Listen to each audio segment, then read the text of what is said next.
George Rose, Tim Tszyu, Carlos Ocampo. How did this fight come about? Look, it was pretty much a case of not wanting to wait too long for the Charlo fight.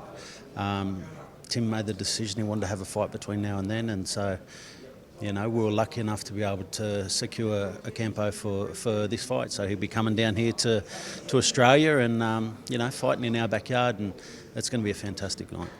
A lot of fighters will probably wait and sit around, wait for Charlo. What's different about Tim? Look, he's just a different beast. I think, we always talk about we wish our top fighters were more active. We get to see them more. We get to see them taking the hard fights, and that's what this guy wants. So, I think it's good for us. It's good for boxing. It's good for boxing fans because we're going to get to see him fighting regularly, and that's what he wants. So, I've got no complaints about that because I love a Tim Tszyu fight. It's always there's a different buzz in the air when it's a Tim Tszyu fight. So, the fact that we're going to get to have one here in the Gold Coast in just over a month is going to be fantastic. And how much of a risk is he for Tim? Obviously, he's been in there with Errol Spence and Fondora. He's a good fighter. He's a top guy. He is a top guy, and that's the crazy thing. The biggest risk is that people, most normal people wouldn't do it, but that's what I mean. Tim's a different beast. Is that there's such a huge risk in this fight that a loss cancels everything that we've worked so hard for, that he's worked so hard for to get. He's in the position to be the mandatory challenger, to be undisputed champion, and all of it's going on the line in this fight against a guy who's a tough fighter. He's not a stay busy, keep active fight. He's not a walk in the park. He's a guy who's going to be a very tough fight for Tim. It's a different style to what Tim's been facing, and Tim's going to have to fight a different style to get the win in this one. So, it's a huge risk, but that's what he's about. It's for the entertainment of the people. It's for him to challenge himself. That's what he's about, and that's the type of fighter, that you want to have, and it's the type of guy that you want to be supporting. Any updates on the Jamel Charlo situation? No, not at the moment.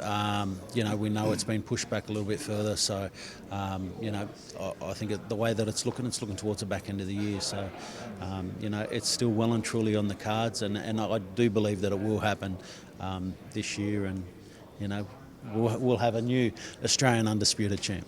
And what about the undercard? Liam Wilson returns after his performance earlier this year. How excited are you, and Semi Goodman as well?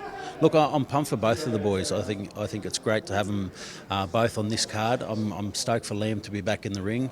Coming off a world title challenge. I mentioned before. I think that experience is going to help him grow as a fighter and develop him even more. And the fact that he's going to be back in the ring, we'll see what he's taken from that fight, what he's learnt, and what he's going to bring for us. We always know he's an entertaining, exciting fighter, and he's got power in the hands. And he's fighting in Queensland too, so a big crowd here for him, big support here for him. So he'll be really keen to put on a good performance, I think. And then Sam Goodman, he's got that opportunity. It's a world title eliminator, and he's worked so hard to get to that point. And but this fight, without a doubt, is the hardest fight on the card. It's a very tough fight for Sam, but Sam's such a classy boxer. To take that step up in opponent.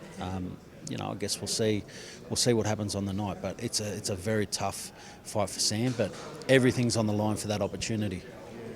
Heading down to Melbourne in a couple of weeks as well. Joseph Parker, Django Opelu, Nikita Tszyu, Ben Bomber. Are you keen for that card? Oh, absolutely. It's our first time in Melbourne there too, so I'm really excited to be taking it down there. The Melbourne people are getting behind it, so I think it's going to be a really good night. It's going to be a cold night. I forgot it's middle of winter down in Melbourne, and Melbourne's a cold place, so we're going from the Gold Coast where it's been sunny and beautiful down to Melbourne for that one. But I think the card's going to be great. I think it's a massive test for Nikita Tszyu, but it's also a big opportunity for him to show his star power in Australian boxing. And Joseph Parker fighting in Australia, so him and Django is going to be a war. I love the heavyweights, I love the big boys, so hopefully they turn it on for us.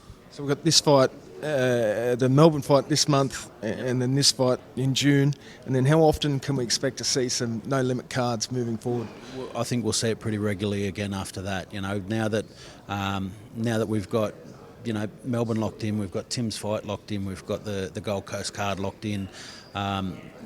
We've got a fair idea of where Tim's next fight will be, and we'll know what we can space out in between there. But so we'll be able to get some really good domestic matchups that you'll be very excited about once we can announce them, and so, some really good headline fights too. And I mean, opportunities that could come off the back of this, like, you know, whatever happens with Sam Goodman, you know, there could be a big opportunity around the corner for him between now and the end of the year.